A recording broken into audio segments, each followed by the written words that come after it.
Balance ఏమని అవన్నీ కూడా సార్ కూడా లిస్ట్ తీసుకున్నారు మంత్రి గారు. దాని మీద కూడా ఒక్కొక్కటి చేసుకుంటూ వస్తున్నాం.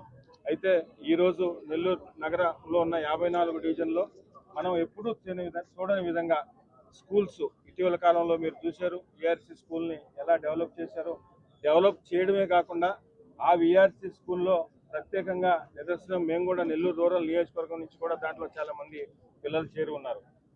ఎవరైతే ఊరు అత్యంత నిరుపేద ఉన్నారో ఎటువంటి రికమెండేషన్లు కానీ ఎటువంటి రాజకీయ ఒత్తిళ్లు కానీ ఏ నాయకుడు చెప్పినా సీట్ ఇచ్చిన దాఖలాలు లేవు.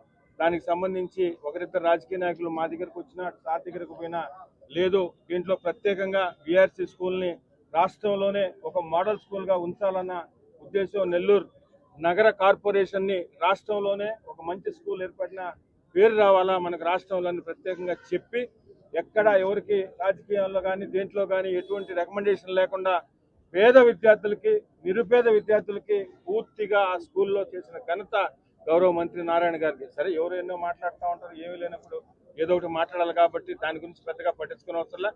వాస్తవాలు ఏందో ప్రజలకు తెలుసు. నెల్లూరు నగరంలో అటు సిటీలో కానీ రూరల్లో కానీ ఏం జరుగుతుంది ఏం జరగలేదు లేదని తెలుసుకోలేనంత అమాయకత్వంలో నెల్లూరు నగర ప్రజలు లేరు. దానికి ఉదాహరణే గత ఎన్నికల్లో కూడా నారాయణ సార్కి అంత మెజార్టీ కానీ రూరల్లో మెజార్టీ కానీ ఇవన్నీ కూడా ప్రజలు చూస్తున్నారు. ప్రజల ఏదైతే ప్రజలతో మాట్లాడి ప్రజల కోరిక మేరకు స్థానిక ప్రజల కోరిక మేరకు కూటమి నాయకులతో సమన్వయం చేసుకుని నెల్లూరు నగరంలో కానీ రూరల్లో కానీ రోడ్లు కానీ డ్రైన్లు కానీ డ్రింకింగ్ వాటర్ కానీ మిగతా పార్కులకు సంబంధించి కానీ ముఖ్యంగా ఈ సందర్భంగా ఒక మాట చెప్పాలి.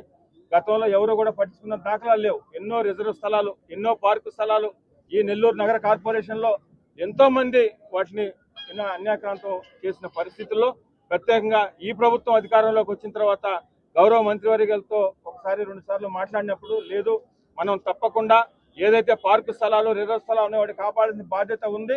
ఒకటి ప్రజలకు అవసరం, ప్రజల అవసరంతో పాటు అది ప్రభుత్వం ఆస్తి, ఆ ఆస్తిని కాపాడాల్సిన బాధ్యత ఉంది కాబట్టి కొన్ని కోట్ల రూపాయలు కేటాయించి ఈరోజు దాదాపు 400 కోట్ల ఆస్తిని నెల్లూరు నగర కార్పొరేషన్కి కాపాడిన వ్యక్తి గౌరవ మంత్రి నారాయణ గారు, శాసనసభ్యులు శ్రీరెడ్డి గారు.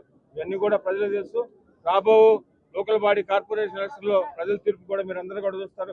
ఇంత మంచి పనులు చేస్తున్నా మాకు సహకారం అందిస్తున్న గౌరవ ముఖ్యమంత్రి చంద్రబాబు నాయుడు గారు కానీ, డిప్యూటీ ముఖ్యమంత్రి పవన్ కళ్యాణ్ గారు కానీ, యువనేత నారా లోకేష్ గారు కానీ, అదేవిధంగా స్థానిక మంత్రివర్యులు ప్రత్యేకంగా నెల్లూరు రూరల్ నియోజకవర్గానికి నెల్లూరు నగర కార్పొరేషన్లో జరుగుతున్న ఎన్నో అభివృద్ధి పనులకు ఆయన సహాయ సహకారాలు ఉన్నాయి.